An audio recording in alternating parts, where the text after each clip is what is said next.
Est-ce que tu entends?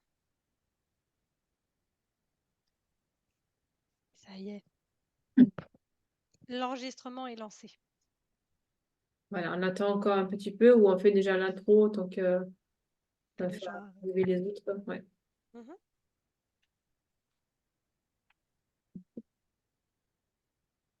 Qu'est-ce que c'est que ça?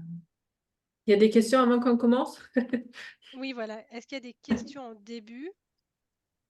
Si vous en avez, vous pouvez ouvrir le micro et donc parler.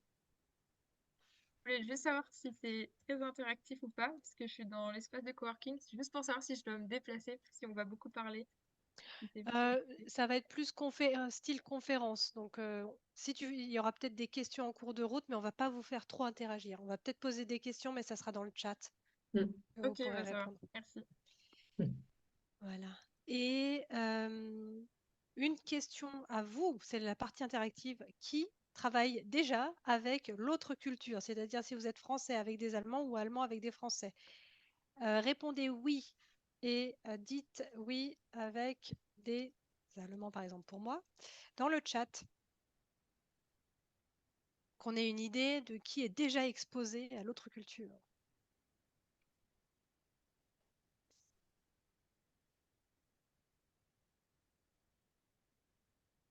Avec les deux, marraine, oui, avec des Allemands et des Français. Le bon mix. Ouais. J'ai fait, mais il y a longtemps, les Allemands, puis les Suisses, actuellement non. Mhm, d'accord.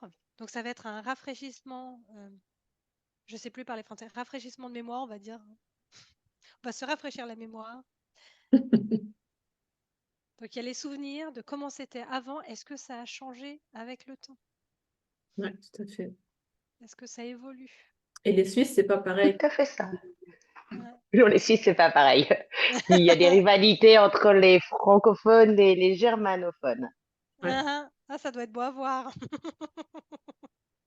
Hein, quand tu travailles pour un groupe justement où il y a les deux langues, ça faisait partie du challenge. C'était faire le suivi de comité de projet Mhm, en alternant les deux langues.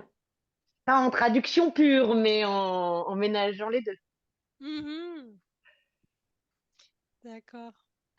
Alors, il y a encore quelques personnes qui rentrent. Aline est ressortie. Je pense qu'elle doit Ouais, retester au elle est niveau là, de Aline, l'audio. ouais. Ah ben, j'ai vu partie. Bon, elle est revenue. Et Catherine, si vous souhaitez, vous pouvez changer votre nom, prénom en prénom parce qu'on enregistre la vidéo et donc on n'est pas sûr voilà, que vos noms ne soient pas visibles lorsqu'on partagera donc la vidéo très probablement sur YouTube. Mm. Après, ça sera sur le canal de ABE, donc ça va être un canal quand même sécurisé. Voilà. Donc Aline, apparemment, ça marche pas très bien. Aïe, aïe, aïe. Ouais, non, ça doit être le.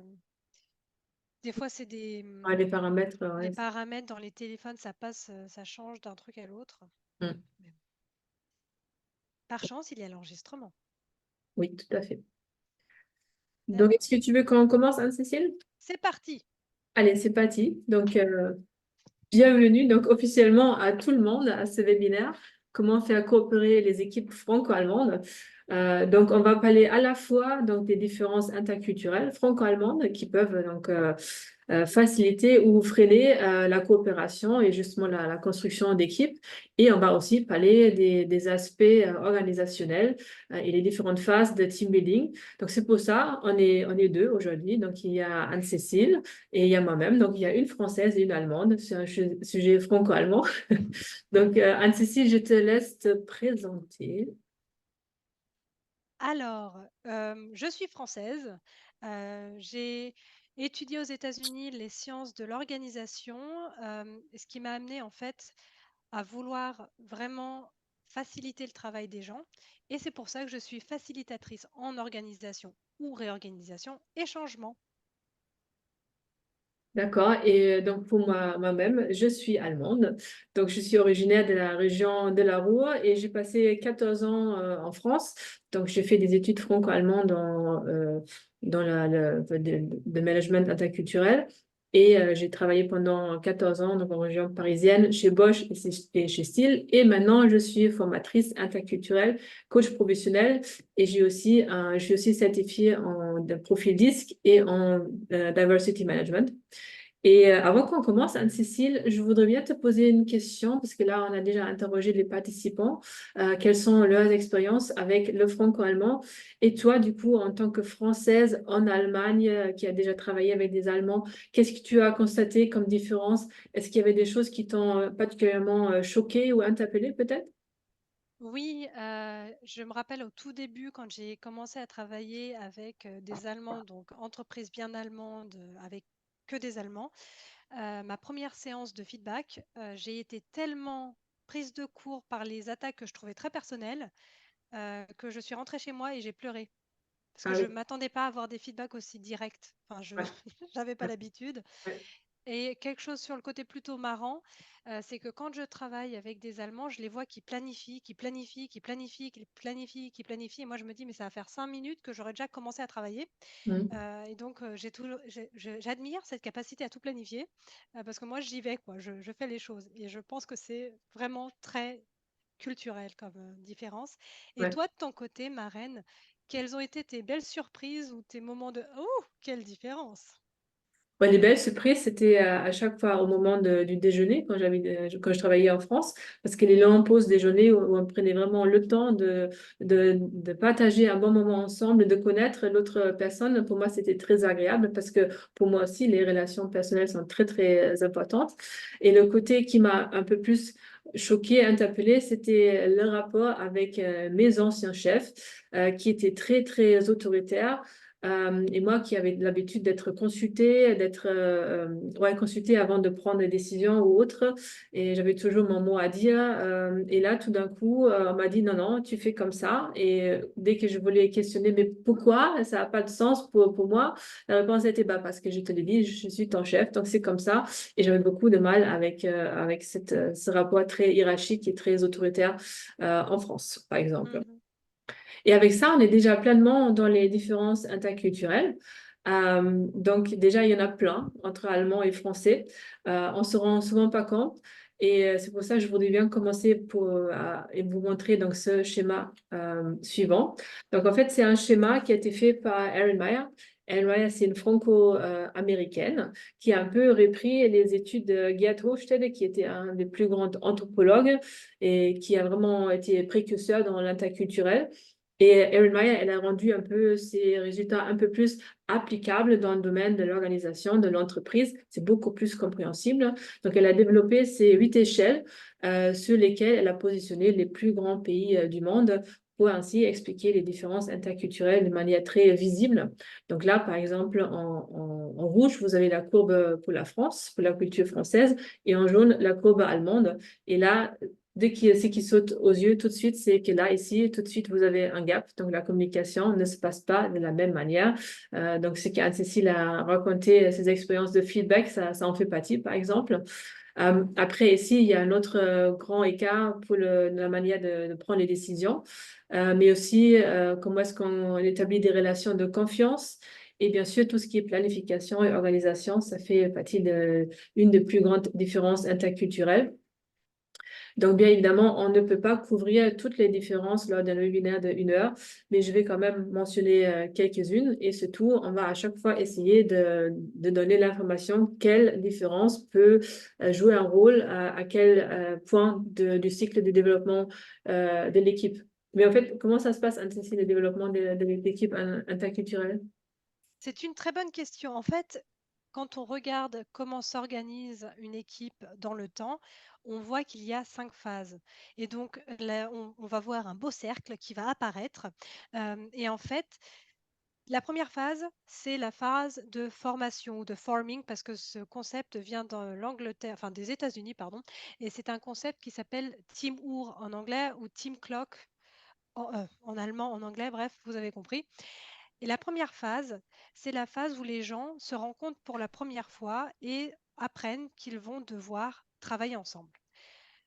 À ce moment-là, les gens sont plutôt sympathiques, les gens sont agréables, on montre la meilleure face de nous-mêmes et c'est vraiment le tout début de la coopération. Ensuite, vient une autre étape qui est un peu plus difficile à vivre, c'est la phase de storming. Parce qu'en fait, les personnalités des gens et leur culture deviennent de plus en plus évidentes. Et en fait, on va avoir des frictions qui peuvent finir par devenir des vrais conflits. Et en fait, il faut apprendre à gérer les différences. Malheureusement, beaucoup d'équipes restent bloquées dans le storming et n'arrivent pas à fonctionner. Alors, par chance, il y a une autre étape et vous allez voir, c'est la norming, donc la phase pendant laquelle l'équipe se pose et dit, OK, il faut qu'on trouve une manière de coordonner nos efforts, de normaliser nos échanges, donc de créer des normes pour travailler mieux ensemble et aussi renforcer la cohésion, parce que la cohésion d'équipe est très importante, surtout quand on a des projets avec plusieurs personnes. Et ensuite, il y a la phase de performing, donc c'est la quatrième phase sur notre fameuse heure, où l'équipe va enfin être efficace et va atteindre ses objectifs de manière optimale. Ça veut dire que pour être efficace, il nous faut déjà 3 phases avant. Donc prendre conscience qu'on ne va pas être immédiatement efficace avec son équipe, qu'elle soit française ou allemande, mais interculturelle, ça demande encore plus de travail. C'est très important de comprendre que l'organisation du travail se fait sur une phase de temps. On ne peut pas tout réussir d'un coup. Et la dernière phase qui est la phase de adjourning, donc c'est en fait le moment où le projet s'arrête, le moment où les objectifs sont atteints ou alors que quelqu'un quitte l'équipe. Et à partir du moment où l'équipe, disons qu'on a 5 personnes, il y en a une qui s'en va, on repart du début. On va peut-être le forming, on va redéfinir qui fait quoi, on va reparler, on va repenser les relations et on va repartir dans un storming. On va repartir dans un conflit, dans qui fait quoi, pourquoi, comment, et mais tu me parles mal. Enfin, les choses qui font que ça peut avoir des frictions. Voilà. Et surtout, il y a des erreurs interculturelles qu'on peut commettre pour vraiment rater la coopération avec l'autre culture. Donc, la première, ça serait de sous-estimer les différences interculturelles entre les pays voisins. Donc, moi, j'entends ça très souvent comme objection. Oui, mais on n'a pas besoin d'une formation pour la France ou pour l'Allemagne. C'est notre pays voisin. On les connaît bien. On y va souvent en vacances, etc. Mais attention, ça, c'est vraiment une des premières erreurs parce qu'effectivement, les différences sont moins palpables quand on part en vacances quelque part ou quand on passe juste quelques jours comme ça. Mais dès qu'il s'agit de s'intégrer dans la vie sociétale et de travailler dans un autre pays, là, il y a vraiment des différences considérables. Donc, vous avez vu le schéma au début et c'est vraiment quelque chose qui peut être difficile au quotidien. Après, deuxième erreur, ça peut être les stéréotypes, donc les généralisations. Ça peut être des expressions comme ah oui, mais tous les Allemands sont tout le temps à l'heure, c'est super important pour eux. Ah, tous les Français, ils prennent toujours 2 heures pour déjeuner. Ou ah, ça c'est typique pour les Allemands, cela ne m'étonne pas. Ce genre d'expression, donc attention, on est très très vite dans les stéréotypes et ça peut un peu gâcher la relation et ça peut aussi éviter de faire des vraies rencontres et s'il y a cette manque d'ouverture, on peut vraiment passer à côté de quelque chose et vraiment rater beaucoup sur l'autre culture. Et après, la troisième erreur pour moi, c'est les malentendus. Et les malentendus, pour moi, la base de tout comportement humain, c'est la perception. Donc, on a tous nos filtres, notre cadre du monde aussi, on peut l'appeler comme ça. Donc, on a les lunettes à travers lesquelles nous voyons le monde, avec notre éducation, avec les personnes qui nous ont influencés, avec notre culture, bien évidemment. Et justement, quand il y a des malentendus qui arrivent, c'est suite à une perception. Parce que du coup, on a tendance à interpréter d'une différente manière le comportement de l'autre et on applique notre propre filtre. Donc, c'est-à-dire, on ne voit même pas, ah oui, il vient peut-être d'une autre culture, donc peut-être le comportement veut dire autre chose dans sa culture. On est souvent vraiment restreint et c'est comme ça que la plupart des malentendus arrivent. Et je crois qu'il y a aussi des malentendus et des erreurs à commettre dans l'organisationnel, je pense, Anne-Cécile, c'est ça? Oh oui, oh oui, oui. Et c'est les 3 erreurs organisationnelles pour s'assurer que votre coopération va rater. Mais vraiment, vous voulez que ça marche pas? Allez-y. Croire que le Le travail va s'organiser de lui-même, que les choses vont se faire naturellement, que les gens vont penser à se dire qui fait quoi, jusqu'à quand et pourquoi. Ça n'est pas naturel. En général, on se lance et puis il se passe des trucs et c'est une fois qu'on a des problèmes qu'on se dit: «Oh mon Dieu, on aurait peut-être dû y penser avant». C'est d'accuser l'autre du dysfonctionnement de l'équipe en disant: «Bah oui, mais moi, j'ai fait les choses correctement, c'est lui». Le nombre de fois où je travaille avec des chefs d'équipe ou des chefs d'entreprise qui me disent: «Chez moi, c'est la maternelle. Ils se tirent dans les pattes tout le temps, personne ne veut être responsable de son comportement et c'est toujours la faute de quelqu'un d'autre» ou alors c'est: «Ah bah, c'est moi le chef qui doit régler tous les problèmes parce que, ah bah, c'est pas de leur faute». Et une dernière erreur, c'est l'absence de perspective systémique. Qu'est-ce que ça veut dire systémique? Ça veut dire de se rappeler que chaque être humain donc a ses perspectives, comme l'a bien mentionné Marraine, et qu'on est dans un réseau et que le mouvement d'une personne ou l'action d'une personne va avoir un impact sur autre chose. Donc, si on imagine les petits jeux pour enfants, les mobiles qu'on met au-dessus des lits de bébé, quand on bouge une partie, ça fait bouger tout le reste. Et c'est de se dire, quand on organise le travail ou quand on oublie de l'organiser, un petit mouvement, un oubli, peut avoir une conséquence incroyable, c'est l'effet papillon et c'est des catastrophes humaines qui peuvent en ressortir. Ok, super, c'est Mhm. très intéressant ça. Et du coup, je pense qu'on va regarder les différentes étapes en détail, c'est ça? C'est ça. Une définition un peu plus approfondie du forming, c'est vraiment le moment où les gens apprennent à faire connaissance. Elles ont une relation initiale, il y a des gens avec qui on s'entend mieux que d'autres, on a un bon feeling, et il y en a d'autres, on se dit, oula, celui-là, la coopération, ça risque d'être un peu difficile. Et en fait, cette première rencontre va être la base du travail futur. Donc, c'est vraiment important de bien penser à comment faire cette rencontre, comment l'organiser, comment la préparer pour que les gens apprennent à se connaître et aillent plus loin que les fameuses barrières qu'on connaît. Et Marraine, au niveau interculturel, ça se passe comment? Oui, déjà, dans cette première phase, il y a des grandes différences interculturelles à prendre en compte, surtout entre français et allemand, parce que là, on parle justement du fait comment est-ce qu'on établit les relations de confiance dans les deux pays. Et comme j'ai montré dans le schéma tout au début, c'est une des très grands écarts était pour ce point-là. Donc, il y a différentes manières à établir les relations de confiance. Donc, en Allemagne, on a une orientation plutôt fait, donc c'est-à-dire la confiance et la relation se base sur une confiance cognitive, donc qui vient de la tête. Donc, c'est-à-dire un Allemand, il va accorder sa confiance à quelqu'un quand une tâche est bien exécutée. Là, on voit à nouveau que le travail bien fait et la valeur travail dans la culture allemande est très, très important. Donc, on parle du travail, mais aussi de la fiabilité, de la qualité, de la performance. Tout ça, ce sont des valeurs qui sont très, très chères pour les Allemands. Donc, c'est pour ça, cette orientation fait, c'est quelque chose qui est dans la manière de fonctionner. Et donc, ça veut dire qu'il y a des relations plutôt courtes et pragmatiques. Donc, ça veut dire si un projet est terminé ou qu'on quitte une équipe, on va peut-être pas forcément entretenir la relation avec une personne qu'on a eue auparavant. Donc, on n'en a plus besoin, donc c'est plus utile. Donc, on va peut-être laisser tomber quelqu'un. Donc, c'est quelque chose qui m'a beaucoup choquée au début quand je suis retournée en Allemagne, parce que, comme je dis au début, je suis quelqu'un qui est très orienté personne, relation. Et donc, ce point-là, il m'avait fait un peu de mal. Donc, en Allemagne, c'est la tâche qui prime, c'est comme ça. Ça ne veut pas dire que les Allemands n'ont pas de relations et ont des mauvaises relations, c'est juste la manière comment ils accordent la confiance, ça se passe par la tâche et par le travail. En France, c'est donc orientation personne, orientation relation. Donc, on appelle ça de la confiance affective, donc qui vient du cœur. Et cette confiance, elle est accordée si on connaît bien la personne, donc passer beaucoup de temps ensemble, partager des bons moments ensemble et vraiment connaître l'autre.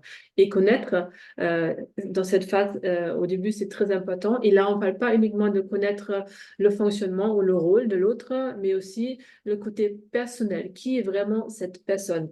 Qu'est-ce qu'elle fait, qu'est-ce qui lui fait vibrer, qu'est-ce qui lui fait peur, donc vraiment connaître la personne.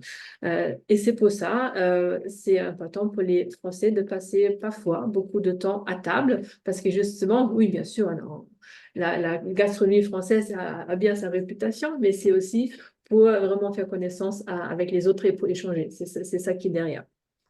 Et donc, du coup, les Français ont des relations plus à long terme. Donc, c'est-à-dire quand on quitte une équipe ou une entreprise, on peut très bien rester en contact avec la personne. Les relations se construisent au fur et à mesure, donc ça prend peut-être un peu plus de temps, mais sont aussi plus durables dans le temps. Et c'est du coup, en France, la relation qui prime. Et c'est pour ça, en France, on mélange un peu vie privée et vie professionnelle. Et en Allemagne, on a plus une séparation entre les deux. Donc, qu'est-ce qu'on peut faire du coup maintenant dans cette phase pour intégrer cette différence interculturelle dans le processus de construction d'équipe? Les solutions sont simples, mais difficiles à mettre en place. Déjà, il faut prévoir un temps pour faire connaissance. Et quand on est une équipe franco-allemande, il faut penser, OK, on a des Allemands qui sont plus orientés tâches, des Français plus orientés confiance émotionnelle, tu avais dit affective. Et en fait, de dire, on va faire un kick-off. C'est le conseil que je donne toujours. Faites un kick-off avec votre équipe franco-allemande et ayez un échange entre les tâches, qu'est-ce qu'on va faire, qui va faire quoi, et le côté plus émotionnel, et préparez des moments d'échange, ayez des moments où la nourriture est présente. Définissez le but commun. Pourquoi sommes-nous là? En général, les gens savent à peu près, mais on peut avoir des problèmes au niveau de la formation de l'équipe où chacun pense avoir le même objectif. Et quand moi je les interviewe, je m'aperçois qu'en fait, ils ont deux objectifs différents. Ils n'en ont jamais parlé. Ils ont juste assumé que c'était un but commun. Donc, clarifier le but, clarifier les rôles, clarifier les responsabilités, parce qu'on a, en fonction de nos cultures, des attentes qui sont différentes en fonction du rôle. On va attendre d'un manager quelque chose de différent en France de l'Allemagne. Et donc dire, ça veut dire quoi être manager? Ça veut dire quoi être membre d'équipe? Et c'est aussi de bien préparer en fait et de rassembler les données de manière à ce qu'elles soient accessibles à tous. Et pour dire, si jamais il y a des conflits plus tard, dans la fameuse storming, de dire, voilà, regardez, ça c'est notre papier de base, on s'était mis d'accord là-dessus, peut-être que ça ne fonctionne pas, donc, mais on a quelque chose, on peut se baser sur quelque chose de concret. Ça permet de fixer les choses et de satisfaire les deux besoins, les deux côtés, la France et l'Allemagne. Et ensuite, après cette fameuse phase, on a le storming, la fameuse période que personne n'est précis, mais on n'a pas le choix. C'est le fameux storming, c'est les conflits qui viennent, qui sortent, parce qu'il y a des différences d'opinion sur mais comment on devrait faire ça avec peut-être des Français qui vont être plus dans l'intuition, dire oh, on va faire ça comme ça, on verra bien au moment J. Et on a des équipes qui vont avoir besoin d'une intervention. Et ça peut être le manager qui dit et attention, on est dans la phase de storming, il faut qu'on parle de ces conflits et qu'on les clarifie. Mais si le manager ou le chef d'entreprise n'a pas envie de mettre ses doigts dans l'eau, il peut dire faisons appel à un facilitateur, donc quelqu'un comme moi ou comme marraine, ou nous deux, on fait aussi ensemble des workshops, pour dire OK, on vous accompagne dans cette phase de storming, on vous aide à clarifier les choses, à régler les conflits et à passer dans la prochaine étape. Oui, et déjà dans cette étape, il y a deux différences interculturelles majeures qui peuvent jouer des tours aussi. Donc, il y a déjà la notion de travail en équipe, donc le fameux teamwork, qui n'a pas la même interprétation dans les deux pays. Donc, je vous ai... il y a encore quelqu'un qui arrive. Vous voyez ici un petit schéma. Donc, dans le cercle, en fait, le cercle blanc symbolise l'équipe. Et les points en orange, c'est les membres de l'équipe. Donc ici, on voit en Allemagne, tous les membres de l'équipe sont dans le cercle, donc ils sont dans l'équipe. Donc il y a un commitment qui est vraiment là. On parle aussi ici de communauté, donc c'est-à-dire il y a un but commun. Donc tous les membres de l'équipe ont un but commun et ce but-là est plus important qu'un but personnel individuel. Donc c'est-à-dire il y a vraiment cette notion de consensus. On va faire tout pour faire fonctionner l'équipe. Et en France, c'est un peu différent. Donc, vous voyez ici, vous avez le cercle et vous avez les membres de l'équipe qui sont un pied dedans, un pied en dehors. Donc, on va voir un peu qu'est-ce qui se passe, mais on va quand même se méfier un peu. On va rester un peu en dehors et rester un peu indépendant aussi.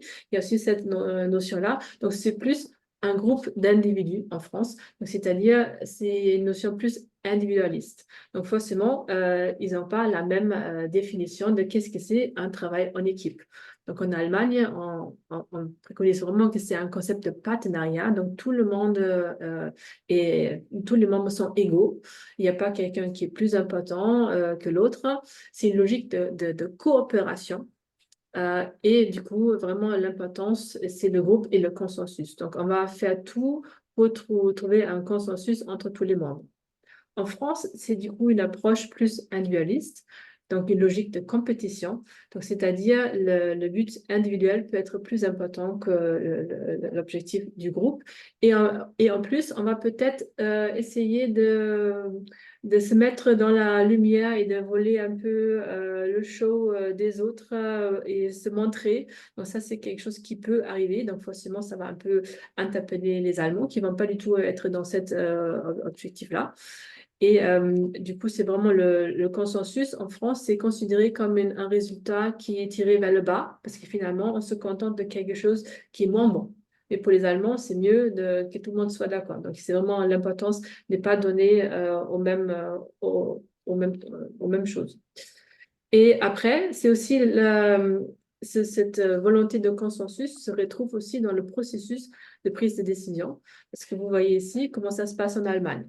On passe beaucoup de temps dans cette première phase à discuter, à échanger, parce que les Allemands, ils veulent maîtriser le risque. Ils veulent être sûrs que la décision qu'ils prennent soit la bonne. Donc, c'est pour ça ils consultent beaucoup d'experts, de spécialistes. Ils regardent vraiment tous les faits, toutes les données. Ils font vraiment une analyse approfondie pour être sûr que là, ici, cette décision, une fois qu'elle est prise, c'est une décision avec un D capital. Donc, c'est-à-dire, elle est fixe et inflexible. Donc, on ne revient pas dessus et on peut du coup dérouler tout de suite parce qu'on a déjà éliminé tous les facteurs de risque potentiels en amont. En France, on va plutôt regarder, OK, on va discuter un petit peu, mais après, allez-y, on va déjà le mettre en œuvre, quitte à revenir dessus plus tard, l'adapter, c'est pas grave, on se laisse cette flexibilité. Et c'est là où parfois, j'ai déjà remarqué des incompréhensions profondes parce que là, les Allemands qui pensent qu'une décision, une fois qu'elle est prise, elle ne bouge pas, ils comprennent pas pourquoi les Français peuvent pour eux, retourner la veste et revenir sur une décision qui a été déjà prise. Mais ils ignorent qu'en fait, il y a toute cette étape-là qui n'a pas eu lieu en France. Donc, c'est pour ça, c'est important qu'il y ait quand même cette sensibilisation pour la culture de l'autre, pour comprendre ce genre de définition, de différence. Voilà. Et qu'est-ce qui se passe? Qu'est-ce qu'on peut faire du coup en sachant tout ça? Déjà, c'est de définir le cadre et surtout quand on explique aux gens, voilà vos manières, vos tendances de travail, de considérer le travail en équipe, comment on va pouvoir travailler ensemble. Quelles sont les règles? Moi, je parle de in and out. Qu'est-ce qu'on accepte comme comportement? Qu'est-ce qui n'est pas acceptable?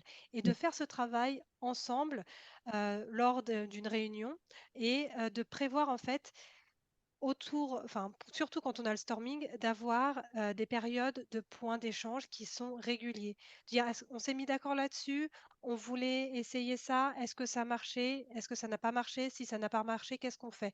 Et d'avoir en fait des réunions plus souvent pour assurer que les tensions qui peuvent ressortir au travers de la coopération, en fait, redescendent le plus vite possible, que ça ne devienne pas un conflit.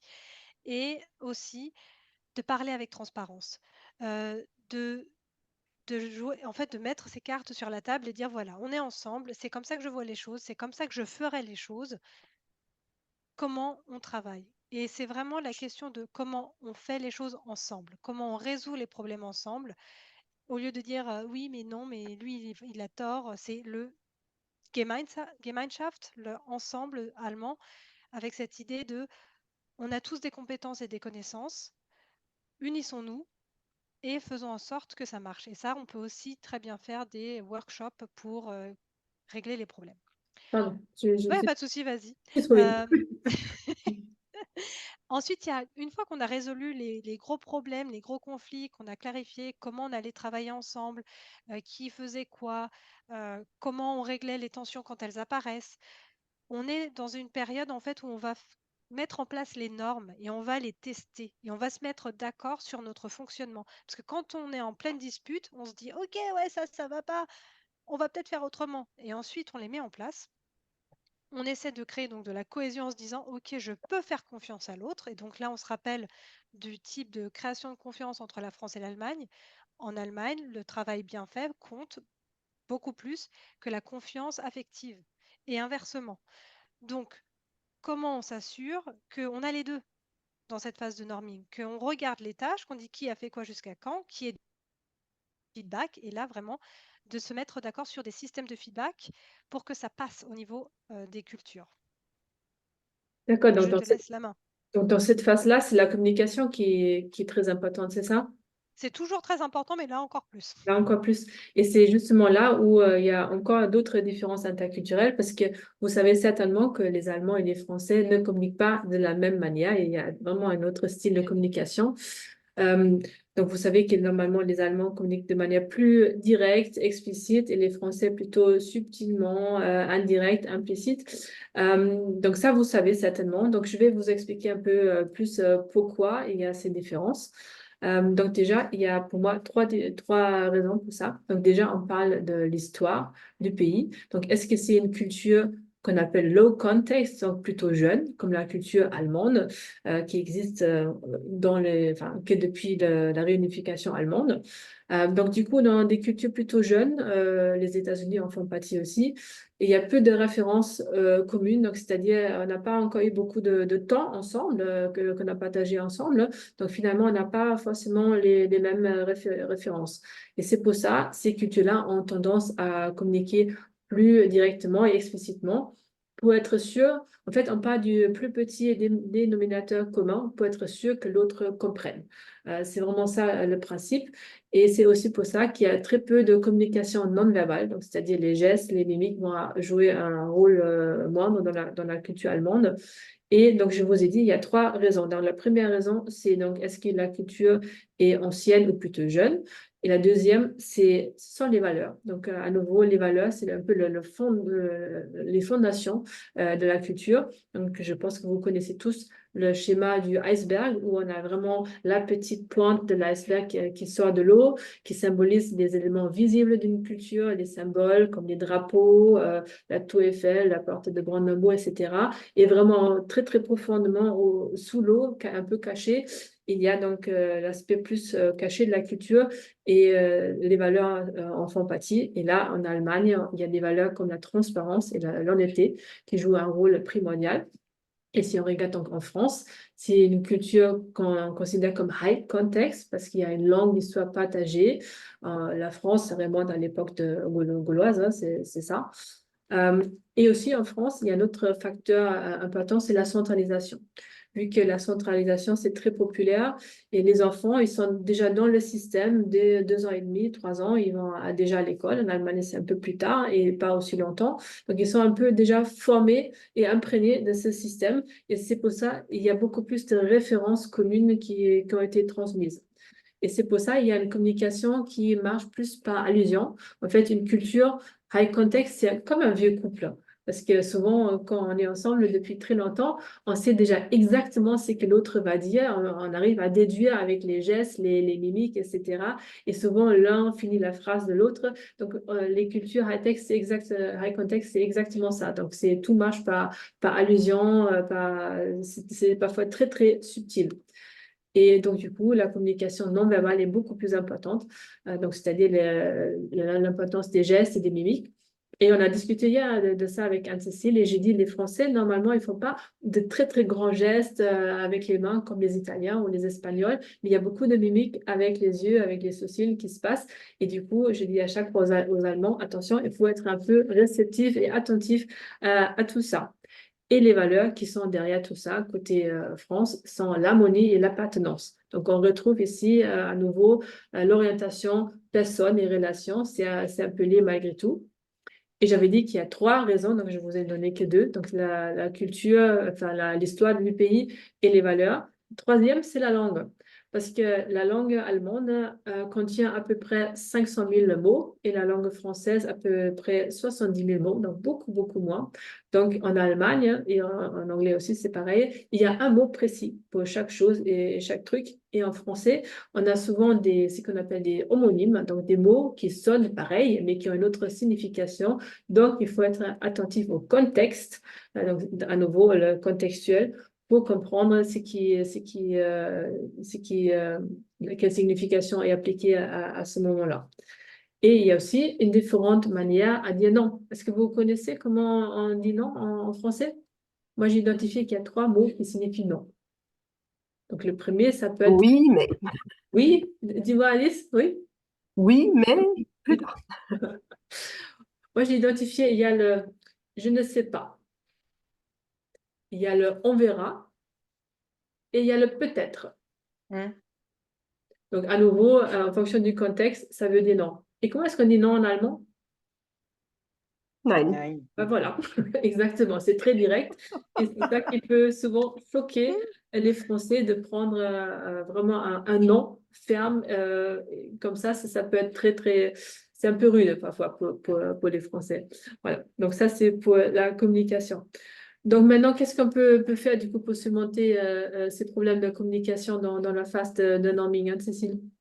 Alors, dans la phase de norming, quand on voit à quel point on peut vraiment avoir des problèmes de compréhension entre un oui ou un non qui ne veut pas dire non, l'important, c'est d'avoir des feedbacks. C'est vraiment de voir dans notre travail actuel, qu'est-ce qui fonctionne, qu'est-ce qui ne fonctionne pas, qu'est-ce que l'on pourrait faire pour que ça aille mieux.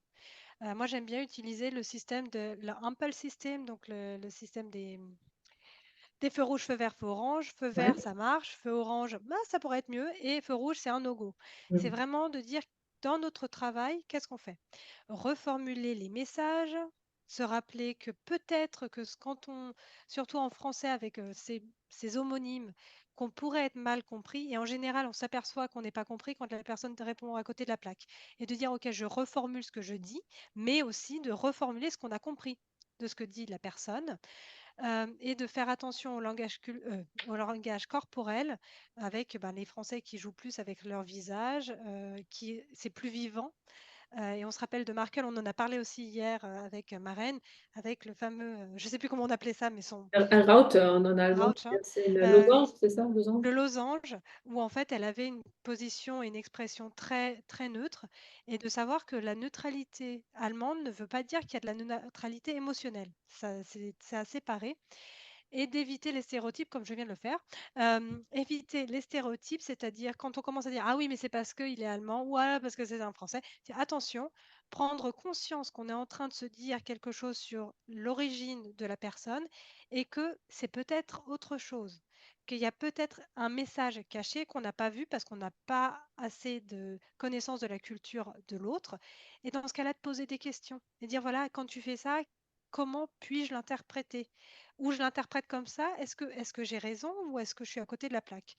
Et vraiment d'avoir en fait une communication beaucoup plus poussée et beaucoup plus ouverte que si on était que entre Français où on peut se comprendre plus ou moins facilement. Et c'est aussi peut-être le fait d'être plus formel dans la langue française. Parce que si je pense quand on écrit un email, à la fin d'un email en allemand, on met mit freundlichen Grüßen, et la formule de politesse en français, c'est très, très compliqué pour les Allemands. Donc peut-être de trouver des formulations un peu plus simples, ça peut aider aussi. Oui, oui, ouais. Ou même de se mettre d'accord sur les formulations qu'on utilise, hein. Ok. Ça peut être surtout quand on communique à l'écrit avec peut-être des clients de l'autre langue, c'est dire dis-moi ce que je dois faire. Mm. C'est toi l'expert dans ta culture et d'accepter qu'on peut avoir tort. Ça, c'est difficile. C'est difficile, oui, tout à fait. Donc, qu'est-ce qui vient après le norming, du coup? Alors, après le norming vient la phase de performing. Donc, c'est enfin le moment où on est efficace. On arrive à faire les choses en utilisant les forces de chacun. Et quand il y a des faiblesses, on les compense par de la coopération, collaboration. Et on tape pas sur les gens parce qu'ils ont fait une erreur. On les aide à grandir. Donc, c'est vraiment un aspect très agréable quand on a réussi à atteindre cette phase de performing parce qu'on atteint nos objectifs et de manière en plus optimale. Mais Et encore, culturel, qu'est-ce qui se passe de ce côté-là?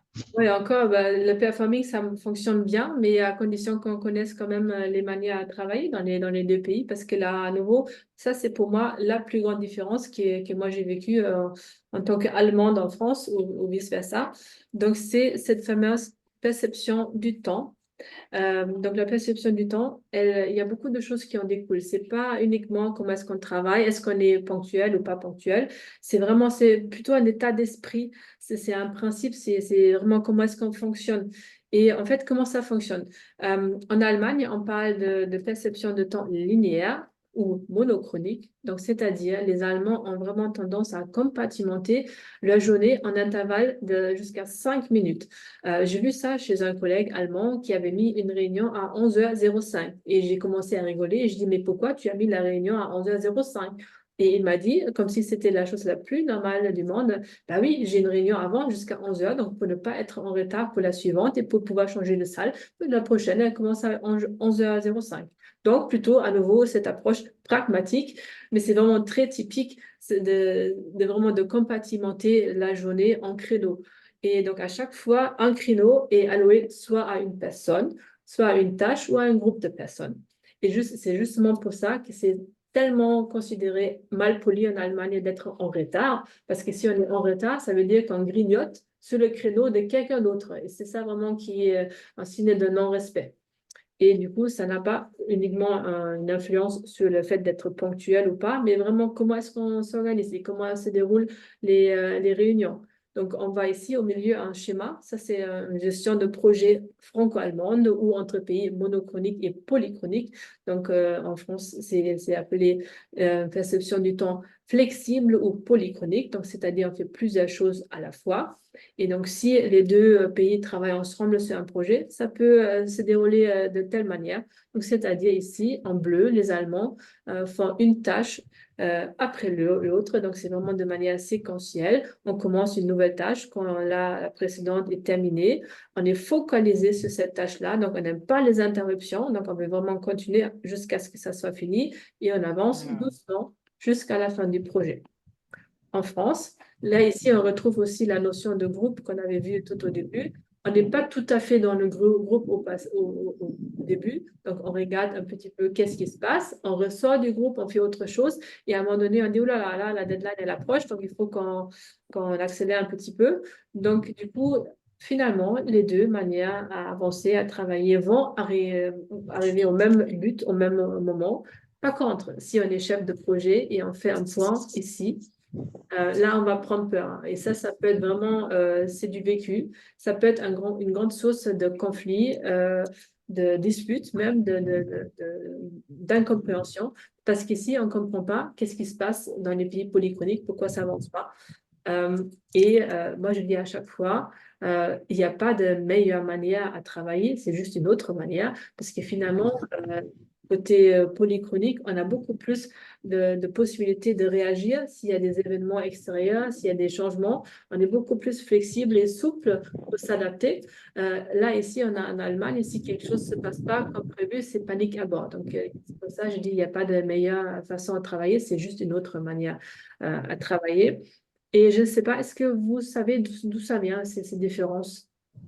Que vous avez déjà entendu parler d'où est-ce que ça vient, les coutumes monochroniques et polychroniques? Je vais vous le raconter.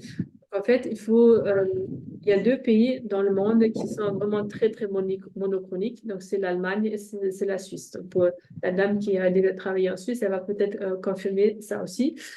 Donc, ces deux pays qui ont été industrialisés, très fortement industrialisés très tôt dans le temps. Et donc, à l'époque, c'était important d'être au bon moment, au bon endroit à la chaîne de fabrication, par exemple, dans l'usine.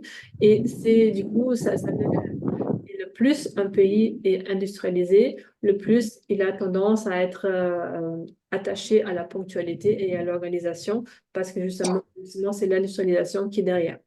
De l'autre côté, les pays de l'hémisphère sud, dont la France fait partie, il y a plus d'agriculture que de l'industrie. La France est un peu à cheval entre les deux. Hein. Et du coup, quand on est dans un pays très agricole, c'est important d'être flexible.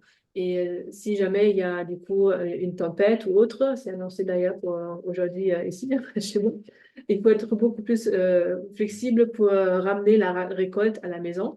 Et donc, c'est pour ça il y a cette tendance à être plus, un peu plus laxiste, un peu plus flexible sur les horaires. Et c'est à nouveau aussi cette orientation personne et tâche qui est visible ici. Parce que les cultures qui sont plus polyphoniques, c'est la relation, la personne qui prime. Et dans les cultures monochroniques, c'est la tâche qui est importante. Donc, c'est aussi pour ça qu'on a tendance à faire plusieurs choses en même temps en France, parce que finalement, on veut satisfaire peut-être plusieurs personnes en même temps aussi. Donc, voilà, c'est cette anecdote-là. Et bien sûr, la planification, c'est pas qu'une légende. Enfin, Cécile, tu en as parlé au début, que souvent les Allemands planifient tout dans le monde en détail. C'est ça, ça les rassure, ils sont habitués à ça. Et même le temps est même rentré dans le vocabulaire. On parle beaucoup de gagner du temps, perdre du temps, gaspiller du temps, économiser du temps. C'est même devenu un argument de vente en Allemagne. Je ne sais pas si je raconte, si on a le temps, je raconte l'anecdote. J'ai vu une pub de Nutella en Allemagne et aux États-Unis. Donc en Allemagne, l'argument de vente, c'est on voit une scène à la maison le matin. Donc il y a la maman qui fait la tartine de Nutella pour les enfants. Et il y a vraiment le chrono qui défile, genre bah, il faut se dépêcher, il faut se dépêcher. Donc pour se dépêcher et pour être à l'heure le matin, bah, il faut faire une tartine de Nutella, c'est beaucoup plus rapide. Et aux États-Unis, il y a plutôt la scène. Voilà, la famille est tous ensemble, on partage un bon moment et le temps ne joue pas de rôle du tout. Donc, c'est une manière. Voilà. Donc, même dans la pub, il y a cette notion de temps et cette ponctualité. Et souvent, on me demande, en fait, c'est même dans le langage, quand on dit, voilà, on verra ça plus tard, c'est quand plus tard? Un plus tard ou un cet après-midi en France, en Allemagne, c'est pas au même moment. Donc, si vous avez ce genre d'expression un peu floue, je vous conseille de demander, OK, donc ça veut dire je passe quand? À 13h, à 14h? Est-ce qu'on verra ça plus tard, bientôt? C'est quand pour toi ça? Donc, vraiment poser la question parce que c'est pas évident et c'est pas la même notion dans les deux pays. Donc, qu'est-ce qu'on fait maintenant avec ces différences dans cette phase? Alors, on va revenir à des choses qu'on a déjà dites, mais les points d'avancement réguliers, c'est vraiment important de prendre le temps de communiquer sur la manière de travailler ensemble, euh, organiser des événements d'équipe pour célébrer les choses qui ont fonctionné, pour dire, ah ben voilà, on voulait signer X clients par mois, ben on a réussi, champagne, hein, profitons des bons produits français. Et surtout, de communiquer de manière claire les attentes, de communiquer les deadlines ou les fristes ou les délais. Je vais le faire dans toutes les langues. Et surtout de s'accorder toujours et encore, est-ce qu'on est au même niveau qu'avant? Est-ce que tu peux donner autant de temps qu'avant? Parce qu'il y a quand même beaucoup de choses qui se passent autour du monde du travail. Et donc de dire, OK, on est en performing maintenant, mais on peut toujours retomber dans du conflit. Donc vraiment prendre soin de la relation, prendre soin des tâches qui doivent être faites en temps et en heure, et de s'assurer qu'on est toujours accordé. Donc s'assurer qu'on joue la même musique, les mêmes partitions et qu'on est sur le même tact. Et ensuite vient la phase d'adjourning. Donc la phase d'adjourning, comme je le disais au tout début, c'est le moment où l'équipe va se décomposer, c'est-à-dire que les gens vont partir dans d'autres projets. C'est de plus en plus d'actualité d'avoir des gens qui sont pris pour des projets. C'est l'atteinte des objectifs ou quelqu'un qui s'en va ou une réorganisation. Et là, en fait, on parle de la fin d'un cycle. Et les êtres humains, on est des êtres sociaux, on aime et on a besoin de faire un rituel pour finaliser en fait nos cycles. Quand on se marie, on commence un cycle, on fait un mariage. Quand on a un enfant, on fait des célébrations pour les anniversaires. Quand les gens décèdent, on fait les enterrements et on célèbre. Même si c'est négatif comme émotion, mais on célèbre les choses. Et donc de toujours repenser que quand on se quitte, c'est aussi important de faire un point et d'organiser quelque chose pour que consciemment et inconsciemment, on puisse faire des pas vers l'avant et qu'on puisse faire le deuil de l'équipe si elle était excellente et si elle ne l'était pas non plus. Aussi, ouais. Voilà, ça peut être les deux. Ça peut être les deux, ouais. Et là aussi, il y a des différences en France et en Allemagne. Donc, en Allemagne, il y a plus cette questionnement, plus cette orientation du passé. En fait, à la fin d'un projet, on va plutôt se demander qu'est-ce qui n'a pas fonctionné et où. Et on va vraiment passer du temps à chercher la petite bête ou même la personne qui a peut-être commis une erreur. Mais le but, ça ne sera pas de vraiment mettre le blâme sur quelqu'un, mais ça serait plutôt vraiment d'identifier une source d'erreur pour ensuite pouvoir la corriger pour une prochaine fois. Donc, ça peut être très déroutant de voir les Allemands, même si le projet est terminé, chercher qu'est-ce qui n'a pas fonctionné, mais c'est vraiment dans l'esprit de chercher la source d'erreur. Et du coup, oui, la célébration, ça peut aussi être important, mais en Allemagne, on ne va pas quand même se reposer sur ses lauriers, on va revenir très, très rapidement aux tâches quotidiennes et la vie continue, hein. Et du coup, si on fait une session de lessons learned, la critique va être très directe, hein, c'est que tu as mentionné tout au début. Donc là, on va vraiment dire, non, mais là, tu as fait une erreur à ce moment-là. Donc ça a mis en péril toute l'équipe. Donc on va avoir tendance à dire ça très, très clairement. Donc il faut peut-être être préparé. Souvent, les Allemands viennent aussi avec des faits dans ces réunions-là, donc avec un tableau très détaillé. Tel jour, il y a ça et ça qui s'est passé. Donc, ou avec plusieurs mails documentés, imprimés, tout ça, ça peut arriver. Donc, ne soyez pas surpris. Et vu que la valeur travail est très importante en Allemagne, ben, si le projet échoue, ça peut être pris comme un échec personnel parce qu'il y aura eu tellement d'investissement personnel que ça peut être vécu comme un échec personnel. En France, on est plus orienté solution. Donc oui, on va peut-être aussi chercher qu'est-ce qui a mal fonctionné, mais plus dans une optique de s'améliorer pour une prochaine fois. Donc vraiment chercher comment est-ce qu'on peut mieux faire et qu'est-ce qu'on peut en fait apprendre de cette expérience-là. Et on va vraiment peut-être encore plus célébrer les résultats et les réussites et plus longtemps aussi. Donc, c'est pas qu'une soirée de fête, ça peut être même un événement qui dure plus longtemps ou même ça peut être, se manifester par un petit relâchement au travail aussi. Et la critique en France peut être directe aussi, mais elle va être plus diplomatique, donc un peu mieux impactée. Donc, il y a le fameux le sandwich feedback, le burger qui va être appliqué. Donc, on va être un peu plus diplomate parce qu'on ne veut pas gâcher la relation. On garde toujours la face de l'autre. Donc, ça, c'est très, très important en France. Et du coup, l'échec d'un projet, ben, ça fait partie de la vie professionnelle. C'est une opportunité d'apprendre quelque chose, mais ça ne va pas affecter la personne en tant qu'elle. Donc, ça aussi, c'est différent.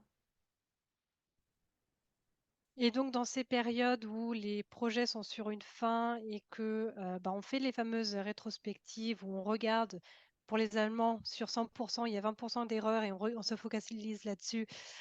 Et pour les Français, c'est bon, ok, les 20%, ça n'allait pas, qu'est-ce qu'on en fait? C'est de dire comment on construit ensemble une approche du feedback en fin de projet pour satisfaire les deux. C'est-à-dire qu'on puisse regarder ce qui n'a pas fonctionné et en même temps avoir comment pourrions-nous faire mieux la prochaine fois? C'est aussi de prendre le temps de remercier les gens pour leur contribution, que ce soit en tant que groupe et aussi en tant qu'individu, de dire voilà, merci d'avoir pris des heures sup pour finir le projet et de célébrer la fin. De vraiment prendre le temps et de dire voilà, on fait un petit déjeuner ensemble, on va aller faire euh, un échange après le travail, on va faire un after work. Bon, ça fonctionne mieux pour les Français, mais de vraiment penser à comment célébrer cet événement, cette fin. Et parce qu'en allemand, on le dit, hein, on se revoit toujours 2 fois dans la vie. Donc, même si les choses se sont mal passées, de faire en sorte que la fin se passe bien pour pouvoir se retrouver plus tard dans de bonnes conditions. Tout à fait, tout à fait. Et si on devrait donner des conclusions, donc qu'est-ce qu'on fait maintenant à la fin? On sait maintenant qu'il y a des différences interculturelles, qu'il y a des différentes phases dans la construction d'une équipe. Donc moi, de mon côté, si j'avais trois conseils à donner, ça sera donc la première, c'est vraiment le changement de perception. Se mettre à la place de l'autre, c'est vraiment une compétence c'est la compétence clé interculturelle pour moi, parce que vraiment, quand on se met à la place de l'autre, on voit le monde d'une différente manière, à travers les lunettes de l'autre, et on peut apprendre des choses et se rendre compte que, ah oui, parfois, il n'y a pas que du noir et du blanc, parfois, il y a un peu de gris malgré tout. Deuxième conseil pour moi, ça sera vraiment la communication. Dans toutes les phases du team building, la communication est importante. Il y a des grandes différences entre français et allemand. Donc, si on veut pas être piégé dans ce système et dans des malentendus, reformuler, poser des questions, c'est vraiment ça la clé. Je suis pas sûre si j'étais bien compris. Est-ce que tu veux bien dire que c'est ça et ça? Et donc, l'autre va dire oui ou non. Comme ça, on peut être vraiment sûr. Et si tout le monde le sait, si tout le monde joue le jeu, normalement, ça devrait très bien se passer. Et aussi, troisième conseil, ça sera vraiment d'observer avant d'interpréter ou de juger, parce que ça arrive très souvent. Ah, il est bizarre. Ah, il ne se comporte pas comme moi, je l'attends. Donc, du coup, bah, il est bizarre. Donc, on est tout de suite dans le jugement, au lieu de rester avec les faits. Qu'est-ce qui est observable? OK, il se comporte de telle et telle manière, il fait ça, il fait ça. Qu'est-ce que ça peut peut-être dire est-ce que ça peut peut-être dire autre chose? Donc, là, à nouveau, se questionner et se rappeler que l'autre culture a peut-être d'autres valeurs, d'autres comportements. Donc, attention aux jugements, aux interprétations qui sont trop hâtifs. Voilà. Et sur l'aspect organisationnel, donc vraiment comment coordonner les efforts, c'est de déjà prendre le temps en fait de réfléchir sur le comment on travaille ensemble. Comment on organise le travail, comment on parle ensemble des réussites ou des échecs. Donc, c'est vraiment de focaliser quelques rendez-vous sur le travail organisationnel et pas sur le travail en soi, c'est-à-dire qu'est-ce qu'on fait, par exemple, si on crée un site Internet et de parler de ce qu'on va mettre dans le site Internet. Je ne parle pas de ça, je parle vraiment de dire, OK, comment on va faire en sorte que la création du site Internet se fasse bien. Ensuite, quand on travaille ensemble, c'est de se focaliser plus sur les faits que sur les personnes. Donc de dire ça n'a pas été fait en temps et en heure, ça n'a pas été fait dans la qualité attendue, le client a fait un retour négatif, au lieu de dire tu as fait une erreur. Et ça, je pense que quelle que soit la culture, vaut mieux éviter, mais vraiment pour le bénéfice de l'organisation et du groupe, de focaliser sur les faits et de se rappeler qu'on a toujours la possibilité d'influencer la qualité de la collaboration en parlant ensemble, en se faisant accompagner si on n'y arrive pas à deux ou à trois, et de vraiment prendre conscience que on a toujours fait ça comme ça, c'est pas une excuse. C'est pas ça. Enfin, si vous avez toujours fait ça comme ça et que ça marche plus, il faut peut-être changer. Et c'est là qu'on est les meilleurs pour vous accompagner. Oui, justement, si vous voulez aller plus loin, donc on peut vous proposer un appel diagnostic. Donc avec toutes les deux, on serait ravis de répondre à des questions ou d'analyser peut-être la situation dans vos équipes ou quelque chose qui peut être lié à ça. Et on propose, donc, comme Anne-Cécile l'avait déjà dit, des workshops team building franco-allemand. Donc vous pouvez contacter moi ou Anne-Cécile. Voici nos adresses email. Et bien sûr, sur LinkedIn, ça marche aussi. Et du coup, maintenant, c'est le moment pour vous de poser les questions ou échanger avec nous. Donc, je coupe l'enregistrement. Hop.